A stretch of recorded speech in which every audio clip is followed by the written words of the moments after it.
अस्सलाम वालेकुम। मंडी बहाउद्दीन से मुखातिब report. Additional deputy commissioner revenue Zulfiqar Ahmad ने सुबह सवेरे ही सब्ज़ी फल मंडी का दौरा किया। सब्जियों और फलों की बोली के अमल का जायज़ा लिया गया। सब्ज़ी मंडी में मुख्तलिफ स्टॉलों और दुकानों का विज़िट किया। इन्होंने मंडी में मियार और स्टॉक को चेक किया और कीमतों का जायज़ा लिया। सब्जी और फल मंडी में सफाई सुथराई के लिए अमला को हदायत दी। Zulfiqar Ahmed additional deputy commissioner revenue Mandi Bahauddin ने खरीदारी के लिए आने वाले सार्फिन से कीमतों और क्वालिटी बारे दरियाफ्त किया।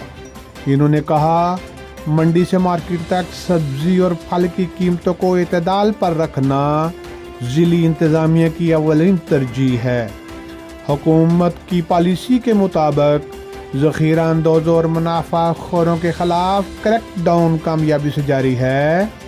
असिस्टेंट कमिश्नर्स और तमाम मजिस्ट्रेट प्राइस कंट्रोल अपने अपने इलाका में मुतहर्रिक हैं।